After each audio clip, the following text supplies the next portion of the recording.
Fala, povo de Deus, que Jesus te abençoe. Iniciamos agora um novo livro do Novo Testamento, a carta de Paulo aos Gálatas. Esta carta, conhecida como a Epístola da Liberdade Cristã, em que o apóstolo Paulo defenderá com bastante veemência a liberdade que nós temos em Cristo Jesus, em contraste com o aprisionamento das obras da lei. Esta carta não dirige-se a uma igreja em específico, mas sim a um grupo de igrejas numa região chamada Galácia, por isso Epístola aos Gálatas. Se pudéssemos resumir esta carta numa única frase, poderíamos dizer: não abra mão do Evangelho.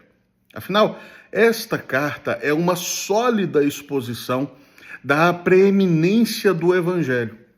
É uma sólida exposição do altíssimo valor da boa nova de que Deus, em Cristo Jesus, salva pecadores.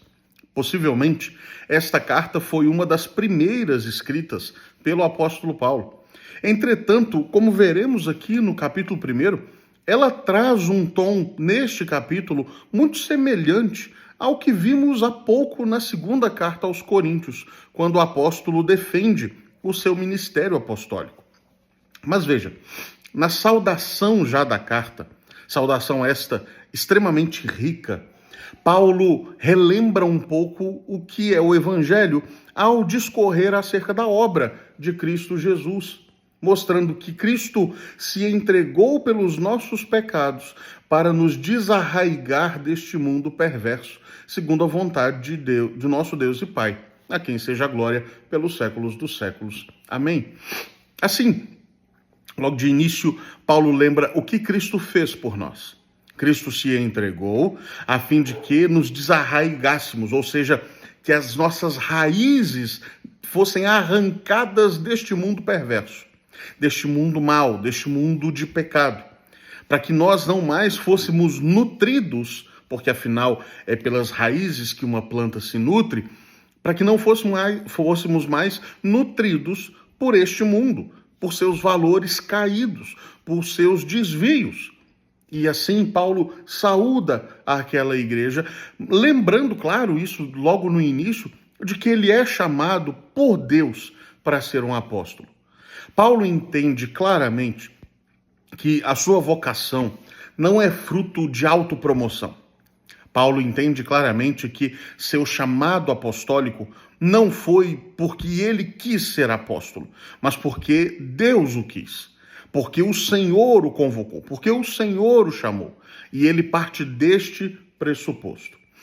Ele logo parte para uma admoestação muito firme, porém necessária àquela igreja. Paulo usa uma expressão de espanto: admira-me que vocês estejam passando tão depressa daquele que vos chamou na graça de Cristo para outro evangelho. E aqui ele usa a palavra evangelho não meramente como boa nova, mas como mensagem pregada. A ideia que Paulo transmite aqui é que os Gálatas estavam deixando, abandonando, abrindo mão do verdadeiro evangelho por um outro que lhes foi apresentado. Uma outra mensagem, uma outra boa nova, uma outra palavra que os fazia retornar às antiguidades judaicas. Uma outra mensagem que os empurrava de volta para aqueles rituais, sacrifícios, festas, todo aquele cerimonial que existia no judaísmo. E Paulo diz: meus irmãos, não é este o evangelho.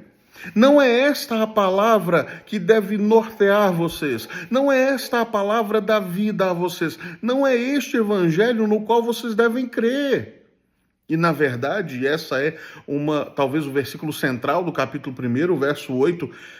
Qualquer outro evangelho que não o de Cristo não deve ser recebido. Veja o que Paulo diz: ainda que nós, ou mesmo um anjo vindo do céu, vos pregue evangelho que vá além do que vos temos pregado, seja anátema. Se alguém vos prega evangelho além do que aquele que vocês receberam, seja anátema, seja maldito. Por que Paulo fala isso? Ora, qual é o evangelho que Paulo tem pregado àqueles irmãos? O evangelho da morte e ressurreição de Jesus. O evangelho no qual Cristo se deu pelos nossos pecados e triunfou sobre a morte para a nossa justificação. Este evangelho precisa ser pregado. Este evangelho é poder de Deus para salvar todo aquele que crê.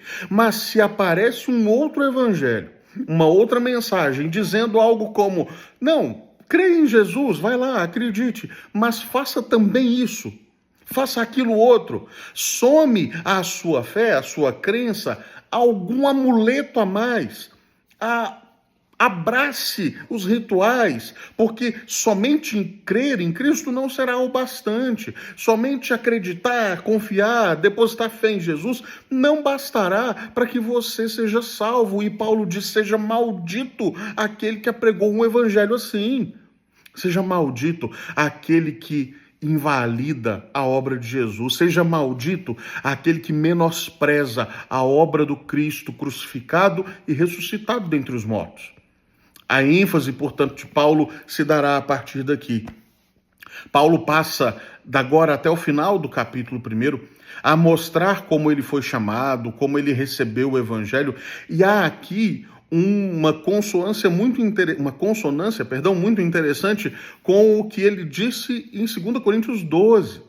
Como ele recebeu o evangelho por revelação divina, como ele recebeu a palavra, como ele foi instruído na verdade do evangelho pelo Cristo bendito, por meio de algo extraordinário. E ele relata um pouco isso aqui, que complementa o que ele havia dito no capítulo 12 da segunda carta aos Coríntios.